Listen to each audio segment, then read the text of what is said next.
Hi കൂട്ടുകാർ, അസ്സലാമു അലൈക്കും വറഹ്മത്തുള്ളാഹി തആല വബറകാതുഹു. 5ാം ക്ലാസ് ഇംഗ്ലീഷ് മീഡിയം സ്കൂൾ മദ്രസയിലെ അഹ്കാമു തജ്വീദിലെ അദ്ദറസു സാനി അഷ്റ 12ാമത്തെ പാഠം തഫ്ഹീമുൽ ലാം. ലാമിനെ തഫ്ഹീം ചെയ്യുന്നത് നമ്മൾ കഴിഞ്ഞതിൽ തഫ്ഹീം എന്താണെന്ന് മനസ്സിലാക്കി. അതിൽ ലാമിനെ തഫ്ഹീം ചെയ്യുന്നത് അവിടെ നമ്മൾ ഇസ്തിലാഹിൻ്റെ അക്ഷരങ്ങളായ ഹുസ്സലാത്തിൻ കിളി എന്നതിനെ എപ്പോഴും തഫ്ഹീം ചെയ്യണം എന്നാണ്. അപ്പോൾ അതിൽ ലാമില്ല. അപ്പോൾ ഇവിടെ ലാമിൽ തഫ്ഹീം ചെയ്യുന്നതാണ് പറയുന്നത്. എപ്പോഴും ചെയ്യേണ്ടതാണ് ഇസ്തിലാഹിൻ്റെ അക്ഷരങ്ങൾ.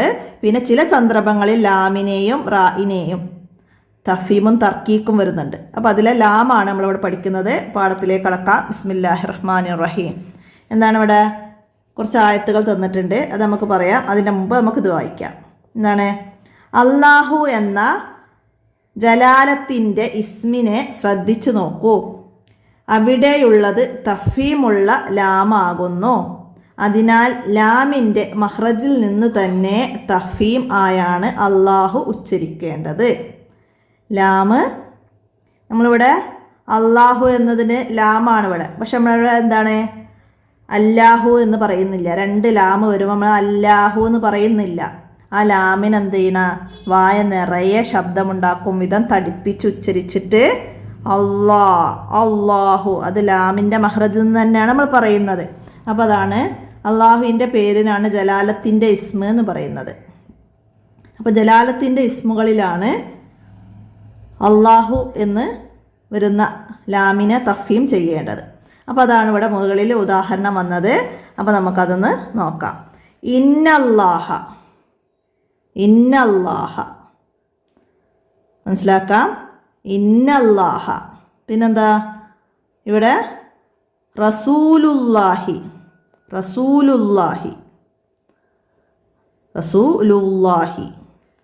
അടുത്തതാ യുഹാദിഊനല്ലാഹ.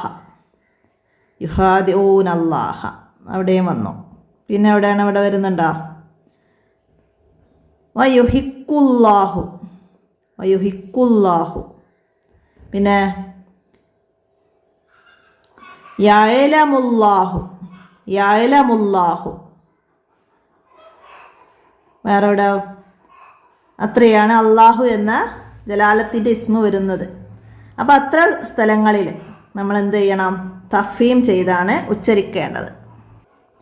അള്ളാഹു എന്ന ജലാലത്തിൻ്റെ ഇസ്മിന് മുമ്പ് ഫതഹ ലൊമ്മ ആയാൽ ജലാലത്തിൻ്റെ ഇസ്മിലെ ലാമിനെ തഫ്ഹീം ചെയ്ത് ഉച്ചരിക്കണം. ജലാലത്തിൻ്റെ ഇസ്മിന് മുമ്പ് കസറാണെങ്കിൽ തർക്കീക്കായാണ് ഉച്ചരിക്കേണ്ടത്. അതായത് അള്ളാഹു എന്നുള്ള പദത്തിന് മുമ്പ് വരുന്ന പദത്തിൽ അതിനോട് ചേർത്ത് നമ്മൾ പറയും. ഉദാഹരണം നോക്കൂ.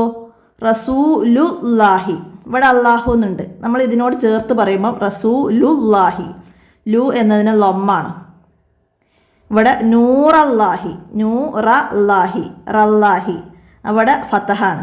അപ്പോൾ അള്ളാഹു എന്ന ഈ ജലാലത്തിൻ്റെ ഇസ്മിന് മുമ്പ് ഫതഹ ലൊമ്മ ആവുമ്പോൾ അതിനെ തഫ്ഹീം ചെയ്യണം. വായ നിറയെ ശബ്ദമുണ്ടാക്കും വിധം വേണം ആ ലാമ് ഉച്ചരിക്കാൻ. എന്നാൽ ആ ലാമിന് മുമ്പ് അള്ളാഹു എന്നതിന് ഇസ്മിന് മുമ്പ് കസറാണെങ്കിൽ, അതായത് ഈ ഫതഹും ലൊമ്മക്കും പകരം കസറാണെങ്കിൽ എന്ത് ചെയ്യണം? ഉദാഹരണം നോക്കൂ. ബിസ്മി, കസറ് വന്നു. അള്ളാഹു എന്ന പദത്തിന് മുമ്പ് ബിസ്മിയുടെ മീക്ക് കസറാണ് വന്നത്. അപ്പോൾ നമ്മളിവിടെ ബിസ്മി അള്ളാഹു എന്ന് പറയൂല. അവിടെ എങ്ങനെയാ പറയുക? ലാമിനെ നേർപ്പിച്ചാണ് പറയുക. ബിസ്മില്ലാഹി. മനസ്സിലാക്കുക. ബിസ്മില്ലാഹി, നൂരില്ലാഹി, റസൂലില്ലാഹി, വലില്ലാഹിൽ ഹംദുലില്ലാഹി. അപ്പോൾ അതൊക്കെ എന്താണ്? ലാമിൻ്റെ മുമ്പ് കസറ് വരുന്നുണ്ട്. അതുകൊണ്ടാണ് ഇവിടെയൊക്കെ തർക്കീക്ക് ചെയ്തത്. അപ്പോൾ ലാമിനെ തഫ്ഹീം ചെയ്യേണ്ടത് എപ്പോഴാണെന്ന ചോദ്യത്തിൻ്റെ ഉത്തരം മനസ്സിലാക്കാം. ജലാലത്തിൻ്റെ ഇസ്മിന് മുമ്പ് ഫതഹ ലൊമ്മ ആയാൽ ജലാലത്തിൻ്റെ ഇസ്മിലെ ലാമിനെ തഫ്ഹീം ചെയ്തുച്ചരിക്കണം. അപ്പോൾ അത് മനസ്സിലാക്കുക. ലാമിനെ തഫ്ഹീം ചെയ്യേണ്ടത് എപ്പോൾ എന്നുള്ള ചോദ്യത്തിൻ്റെ ആൻസറായിട്ട് ഇത് പഠിക്കുക. അള്ളാഹു എന്ന ജലാലത്തിൻ്റെ ഇസ്മിന് മുമ്പ് ഫത്തഹോ ലമ്മോ ആയാൽ ജലാലത്തിൻ്റെ ഇസ്മിലെ ലാമിനെ തഫീം ചെയ്ത് ഉച്ചരിക്കണം. ജലാലത്തിൻ്റെ ഇസ്മിന് മുമ്പ് കസറാണെങ്കിൽ തർക്കീക്കായാണ് ഉച്ചരിക്കേണ്ടത്. അപ്പോൾ അത് ഉദാഹരണം മനസ്സിലാക്കിയിട്ട് അത് പഠിക്കുക. നമുക്ക് ഈ നുൻഷിദൊന്ന് പാടി നോക്കാം. അല്ലാഹു എന്നതിന് മുന്നിൽ ഫതഹോ ലമ്മോ വന്നാൽ പറയുക നൂറല്ലാഹി റസൂലല്ലാഹി ഇലല്ലാഹി.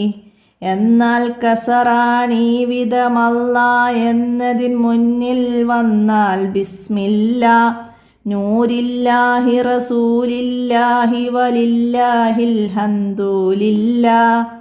അപ്പോൾ അത് മനസ്സിലാക്കി പഠിച്ചാൽ നമുക്ക് ഈ ലാമിലെ തഫീമിനെ കുറിച്ചും തർക്കീക്കിനെ കുറിച്ചും ഇതിൽ മനസ്സിലാക്കാൻ കഴിയും. എല്ലാവരും മനസ്സിലാക്കുക. ഇനി നമുക്കിതിൻ്റെ ദഫ്തർ തോലിബ് നോക്കാം.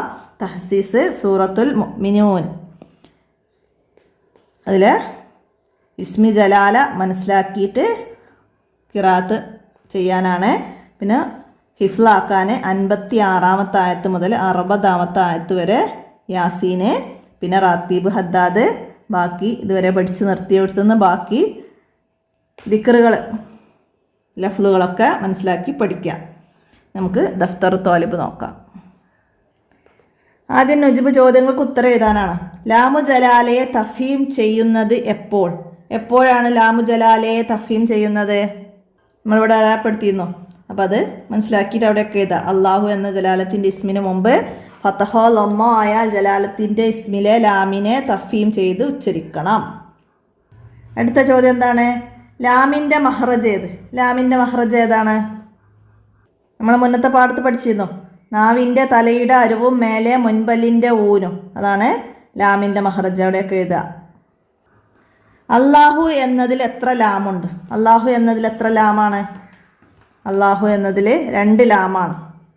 ലാമും ചേർന്ന് 2 ലാമാണ് ഇവിടെ വരുന്നത്. അപ്പോൾ 2 ലാമുണ്ട് എന്ന് അവിടെ ഉത്തരം എഴുതാം. അടുത്ത എന്താണ്? ജലാലത്തിൻ്റെ ഇസ്മിലെ ലാമിനെ തഫീമാക്കിയതിന് 4 ഉദാഹരണങ്ങൾ എഴുതാൻ.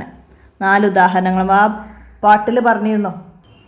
തഫീമാക്കിയത് നൂറല്ലാഹി, റസൂലല്ലാഹി, ഇലല്ലാഹി.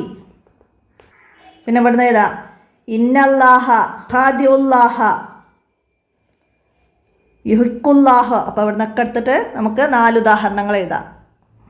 അടുത്ത വർക്ക് എന്താ പറയുന്നത്? നക്തഷിഫു മവാലി തഫീമു ഇസ്മു ജലാല മീൻ സൂറത്തുൽ മുജാദല. സൂറത്ത് മുജാദല ഓതുക.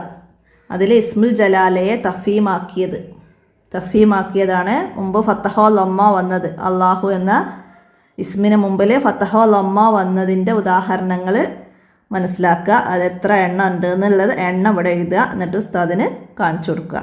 അതാണ് ഇവിടെ വർക്ക് വന്നത്. അപ്പോൾ എല്ലാവരും മുജാദല സൂറത്ത് എടുത്തിട്ട് നോക്കുക.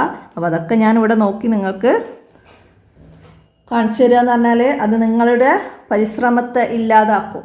അപ്പോൾ അത് നിങ്ങൾ സൂറത്തുൽ മുജാദല എടുത്ത് നോക്കുക. അപ്പോൾ നമുക്ക് തഫീം